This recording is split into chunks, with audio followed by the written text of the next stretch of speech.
Reyes. Welcome back to my YouTube channel, and for this episode, I'm going to give you a review of one of my personal favorites, the BB Cluny bag. I got this pre-loved from a friend, and while it's costlier than the other pre-loved bags that I bought in the past, I got it nonetheless because I find it really cute and it works for both day and night.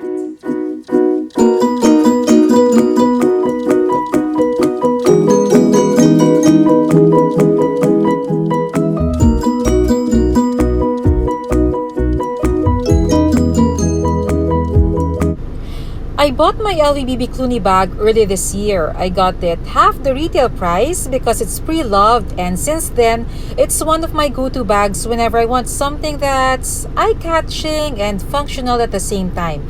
For me, the bag looks great both outdoors and indoors, but I bring this bag with me especially when I do my anchor duties because at the studio, the bag is not exposed to sunlight and to dirt.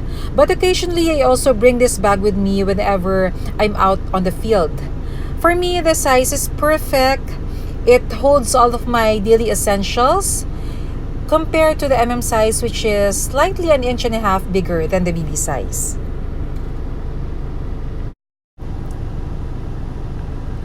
I'm gonna do a little unboxing here, even if my bag is secondhand. I just want to show you what came with it when I got it.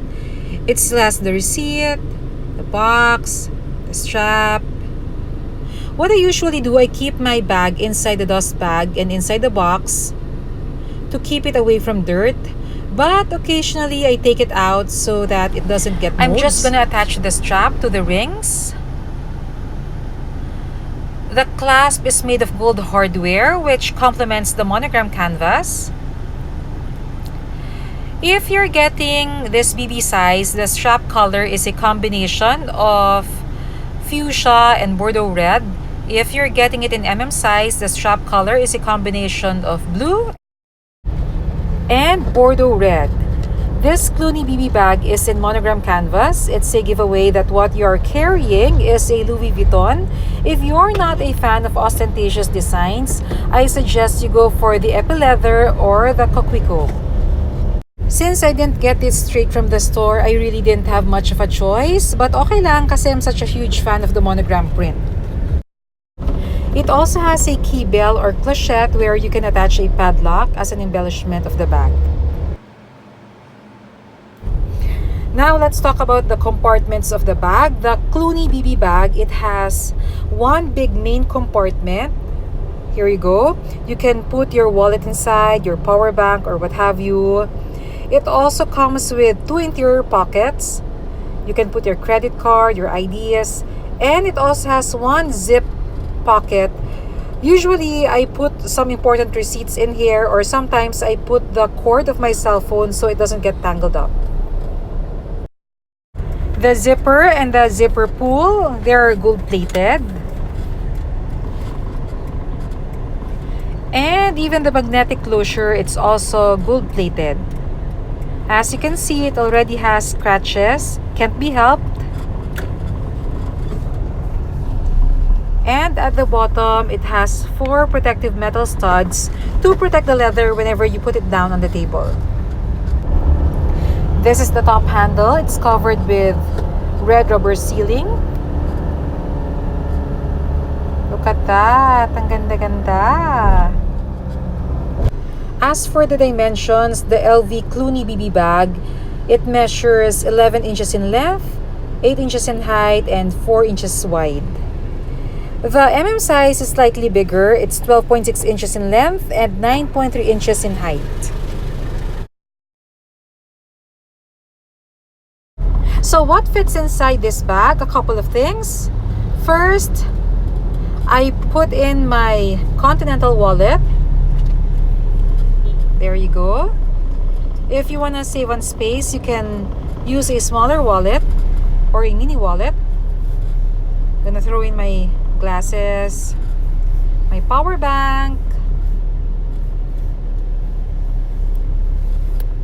my cell phone, something I can't live without, and there's still space for a few makeup. There you go. And I'm gonna throw in my power cord. Let's put it in here. So even with all of these things inside, there's still space for a few more things, like maybe a key holder or maybe a card holder. Another thing that I like about this bag is that it's structured, so it keeps your things organized inside the bag. There are 4 ways to carry this bag. One is as a shoulder bag like this. What's good about the LV Cluny BB bag is that the strap is soft, so even if you're carrying a bit of weight, it doesn't hurt on your shoulders. There you go. Another way is to wear it crossbody like this. For those who have children, it's perfect. Another is it also works as a handbag or as an elbow bag. That's why it has a top handle like this. I don't see a lot of women carrying the LV Cluny BB bag here in the Philippines compared to, say, for example, the LV Metis, which is very, very popular here. It's always sold out at the LV store here locally. But if you want to get your hands on the LV Cluny BB bag, it's easy to get it at the local LV store, but it may be difficult to find one at the second-hand market. If you were to ask me what are the pros and cons of the LV BB Cluny bag, well, I would have to say that the pros outweigh the number of cons that I've listed. For the cons, I would have to say price first and foremost, because the LV BB Cluny bag is no longer an entry-level LV bag. It retails around 112,000 pesos for the smaller size here in the Philippines. And if you want the bigger size, the size, I think the last time I checked, it retails for around 120 to 125,000 pesos.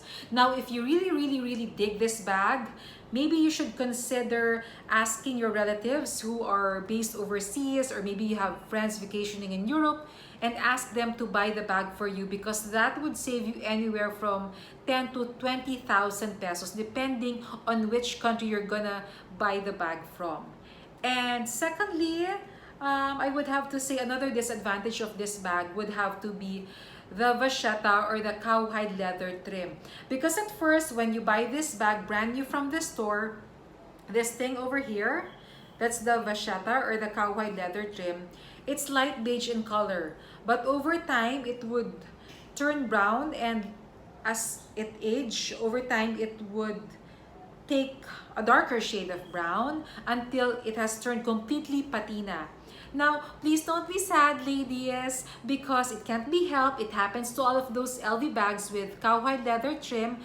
But the good thing is you can slow down the aging process. And how do you do that? Avoid water stains, because once water gets into it, it would be very difficult, if not impossible, to remove the water stain from the bag. And another thing is avoid exposing the bag to too much sunlight.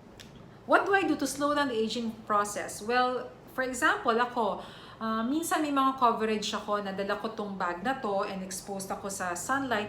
What I do is that before I go out on the field, I cover the cowhide leather trim with a twilly like this. Hindi ako magaling but at the end of the day, what's important is that you have it covered so that it won't be exposed to too much sunlight. Now, moving forward to the pros of the bag, I would have to say style, structure, and size. In no particular order. Why do I say style? Because it gives the monogram canvas an updated look. You've seen the monogram canvas a lot in the Speedy model or the Never Full model. So it's refreshing to see another monogram canvas in a different style. And why do I say structure? Because it's not too bulky, yet it keeps your things organized because of the form of the bag. You know what? When I talk about structure, what always comes top of mind is the Givenchy Antigona, kasi while I also like that style and I really find it regal, ang problema kasi yun, it's too bulky. So I used to own one whenever I go to the grocery or to the church or even to the restroom. Lagi meron ako nabubunggo and then it would get scratches and then dents. So yun, I give up. But later on, let's talk about that. Magbibigay rin ako ng a more comprehensive review of the Givenchy Antigona bag.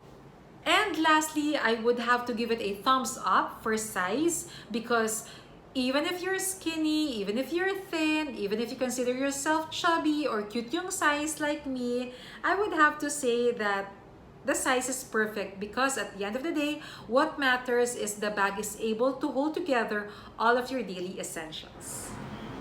So, the LV BB Cluny bag for me is highly, highly recommended.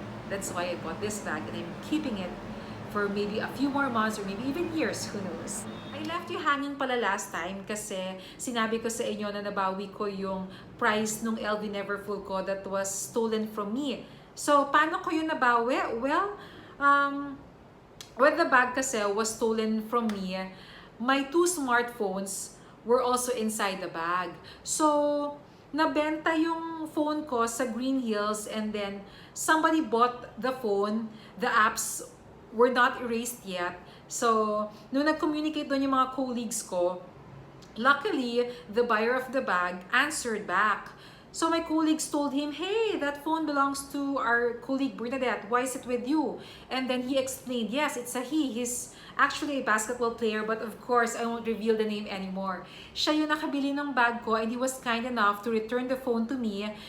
The one who sold the bag was, the one who sold the phone was entrapped. And then we reached an amicable settlement. I think she settled for 50,000 pesos. Yes, it's more than the price of the bag because my LV bag back then cost me 35,000 pesos. But then again, when I lost my bag, I also lost my wallet and I lost my 2 smartphones. So, anong ginawa ko dun sa 50,000 pesos? Bumili ba ako ng panibagong bag? Yes, I did. If you want to hear more from me, please do click the subscribe button and also click the notification bell beside it because that will keep you notified whenever I have new videos uploaded on YouTube. I plan to post every Sunday, Wednesday, and Thursday. So do watch out for it. And I really, really hope that I can keep my commitment to you guys and make this into a regular thing. If you also want me to review a bag, please do send me a message or comment below and I would be glad to assist you. And please, if you also have time, ang dami ko ng request, no? Do follow my social media accounts. My Facebook name is Bernadette Reyes. My Instagram name is Bernadette Reyes. And my Twitter name is also Bernadette Reyes. So, hindi na kayo mahihirapan hanapin ako. And how do I spell my name? Bernadette. Hindi po D-E-T-H. Okay? So, I love you guys. Thank you so much for tuning in on my YouTube channel. And see you again next time. Love you. Bye!